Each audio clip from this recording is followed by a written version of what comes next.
yang kami muliakan para alim, para ulama, para kiai, para sesepuh, para asatid, guru-guru kami semuanya yang semoga dimuliakan Allah SWT. Wabil khusus guru kami semuanya Al-Mukarram wal Mahbub Ad-Da'i ilallah Kang Ustadz Bana Elbana. Alhamdulillah jamaah hadirin rahimakumullah, kita semuanya masih diberikan kesempatan oleh Allah dapat hadir muwajahah, menyambung silaturahim, sholawatan, zikiran kepada Allah SWT. Semoga Allah SWT akan memberikan keberkahan kepada kita semuanya, amin ya rabbal alamin. Salawat salam semoga senantiasa Allah curahkan kepada junjungan kita Nabi yang agung, Nabi besar Muhammad SAW, beserta keluarganya, sahabatnya dan pengikutnya yang setia sampai akhir zaman. Tadi siang saya ditelepon sama Kang Haji Bisri. Begini teleponnya. Yo, nama Asun Yo ya. Yo, Kang Tausia, Kang Ping itu je. Mboten Kang, harus pakai bahasa Indonesia sebab ada orang Bandung ini, ada orang Sunda. Bukan Kang, yang ceramah bukan ceramah, yang ngomong insya Allah nanti malam saya. Begitu Kang Bana. Tadi siang Kang Haji Bisri, saya mau cerita Prabu Siliwangi. Jadi ini bukan ceramah, tapi adalah cerita tentang sejarah kisah.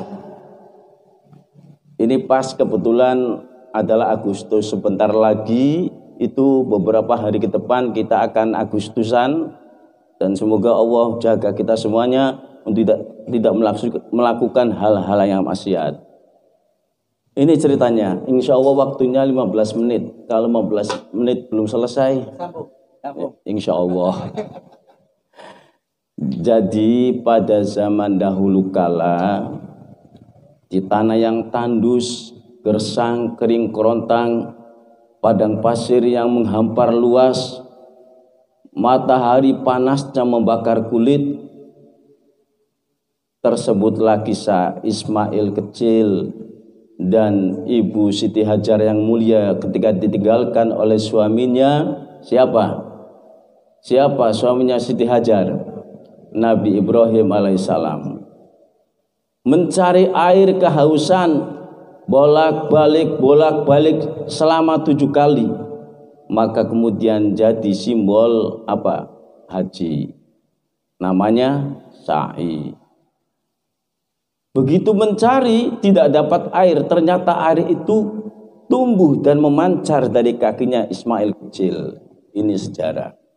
Kemudian setelah dewasa, Allah firmankan kepada kekasihnya yang mulia Khalilullah Nabi Ibrahim alaihissalam untuk menyembelih putranya Nabi Ismail alaihissalam. Nabi Ismail apakah menolak? Tidak pernah menolak, tetapi selalu menurut berbakti. Aku siap, ibaratnya gampangnya cerita. Aku siap apa yang diperintahkan oleh Allah. Kemudian yang disembelih digantikan oleh Allah, yaitu domba. Itu adalah wujud perjuangan pengorbanan. Kemudian zaman berganti, masa berlalu, hari-hari berjalan sesuai takdir Allah Subhanahu wa taala. Sampailah pada masa atau zamannya Rasulullah SAW. Ketika Rasulullah SAW mendakwakan agama Islam, agama yang mulia, apakah beliau tidak ada rintangan? Justru rintangan, cobaan, musibah, ujian datang silih berganti, aral melintang menghalangi jalan dakwah beliau. Beliau dikatakan gila, dikatakan gendeng oleh orang-orang Taif. Tapi apakah kemudian beliau membalas? Tidak. Rasulullah mendoakan mereka, Allahumma hdi qaumi, Allahumma hdi qaumi, Allahumma hdihim fa innahum la ya'lamun. Begitu juga zaman sahabat. Ketika sahabat Bilal diberikan karunia oleh Allah berupa hidayah, walaupun menjadi budak, dia telah mengenal agama Islam. Disiksa oleh orang-orang kafir Quraisy di tengah padang pasir yang begitu panas. ditindih di atas badannya ditindih di atas badannya adalah batu. Apa yang dijawab oleh sahabat Bilal ketika kata mereka, kembalilah kepada agama leluhurmu, agama nenek moyangmu, katakan Tuhanmu Lata, Uzza. Apa yang dijawab oleh Bilal? Ahad, Ahad, Ahad, Allah, Allah, Allah. Itu perjuangan dan pengorbanan. Begitu selanjutnya pada masa wali-wali, para wali-wali, Kanjeng Gusti Sinuhun Syekh Syarif Hidayatullah Sunan Gunung Jati adalah putra terbaik daripada Syarif Pemudaim, atau yang ketika belum menjadi istrinya Syarif Abdullah bernama Nyimas Ratu Rara Santang. Saudaranya siapa? Saudaranya Pangeran Walang Sungsang. Siapa Pangeran Walang Sungsang? Kita kenal, kemudian dikenal sebagai Mbaku Cirebon atau Pangeran Cakrabuana. Putra siapa? Nyi Rara Santang dan Pangeran Walang Sungsang, Kang Bisa Ngacung. Anaknya siapa? Anaknya siapa je? Prabu Siliwangi, bukan Prabu Ali ya, awas. Ini sejarah, kita harus kenal Cirebon ini. Di Cirebon ini ada suatu daerah yang namanya dikatakan pusar bumi. Pusar bumi itu pusarnya jagat, tengah-tengahnya jagat itu di Cirebon. Itu kata orang. Wallahu a'lam bishawab. Nah, Prabu Siliwangi menurunkan orang-orang mulia, menurunkan seorang wali kutub. Siapa? Syekh Syarif Hidayatullah Sunan Gunung Jati. Apa wali kutub itu? Wali kutub itu adalah pimpinannya para wali pada zamannya. Dalam kitab Qatrul Goes, jumlah para wali itu 100. Dalam kitab Qatrul Goes, jumlah para nabi 124.000 nabi. Yang diangkat jadi rasul 313. Yang wajib kita ketahui adalah 25 nabi. Kemudian ada Nabi Ulul Azmi. Nah, para wali setiap zamannya berjumlah 124.000 para wali. Ada yang masyhur, ada yang masyhur. Ada yang terkenal, ada yang tidak terkenal, artinya tersembunyi. Bisa jadi Kang Mas Rohin adalah seorang wali masyhur, kekasihnya Allah yang tersembunyi. Bisa jadi Kang Ali Sumiani. Tapi kalau yang masyhur, contoh zaman sekarang, almarhum almaghfurlah Kiai Haji Zakaria Budi Ketileng, itu katakan Mustafa Akil pada suatu ketika pada pengajian umum bahwa Kiai Haji Zakaria adalah seorang wali. Ini termasuk wali masyhur.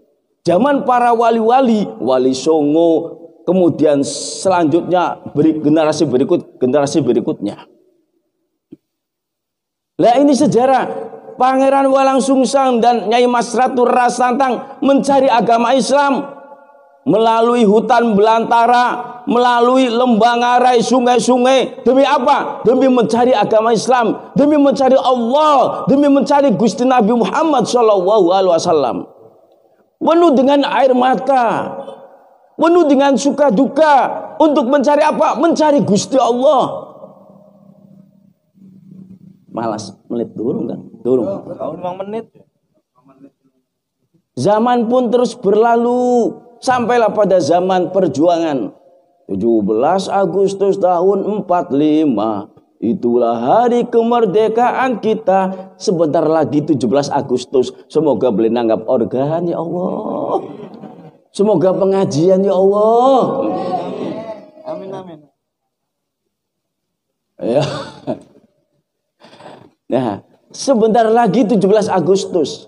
Kita tahu sejarah bahwa dulu Jenderal Sudirman, Panglima Besar Jenderal Sudirman, walaupun beliau sakit parah, ditandu, perang bergerilya, memasuki hutan-hutan, memasuki sungai-sungai, melewati sungai-sungai. Demi apa? Demi sebuah kemerdekaan, demi mencari ridho Allah Subhanahu wa Ta'ala.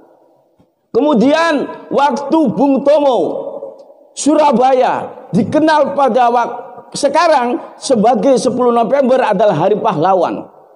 Ketika hendak menyerang Belanda, agresi kedua, Belanda apa diikuti atau dibonceng sekutu. Ya. Siapa namanya? Bung Tomo. Bung Tomo akan menghantam, akan menyerang Belanda. Tapi apa kata Mbah Hasyim Asy'ari? Tunggu wahai anakku. Kita akan menunggu kiai-kiai dari Cirebon, kiai-kiai Jawara dari Cirebon, Mbah Soleh Benda Kerep, Mbah Soleh Bendo, Mbah Kiai Abdul Penguragan, Mbah Kiai Abdul Jamil Buntet, Mbah Syamsuri Wanantara. Mereka 5 orang ditunggu oleh Mbah Hasyim Asy'ari. Begitu waktu mereka datang, perang langsung, genderang perang langsung ditabuh. Perang! Allahu Akbar! Seperti itu semangat heroik Bung Tomo dan pasukannya luar biasa. Maju tak gentar, kan begitu kan? Mengusir penyerang. Itu dulu Masya Allah luar biasa. Mbah Subhi Parakan luar biasa.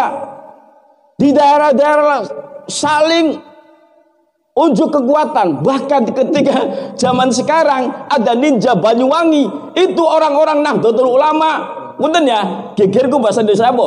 Ini apa? Punggungnya ditulis oleh Kiai Haji Nasruddin, termasuk mungkin Kang Mas Rohin, ditulis belakang. Ditulis kasus ninja Banyuwangi presidennya Gus Dur, ditulis oleh Kiai Haji Nasruddin, tidak boleh mandi.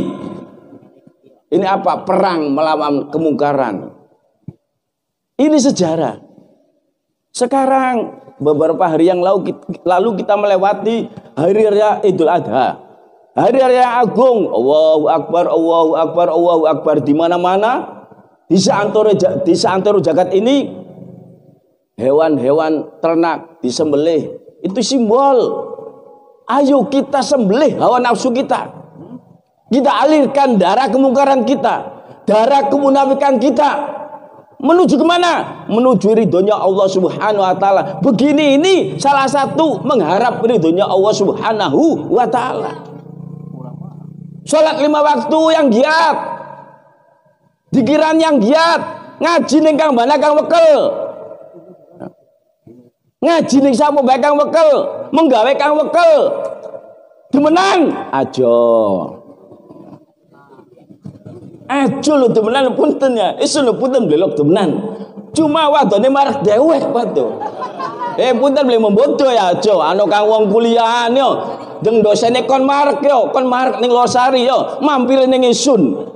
Balik-balik esuk kon ngaturaken Isun. Ndak kata wong beli bagus mengkene lho payu. Wah, beli Isun duwe ajian Kembang Jaya Kusuma.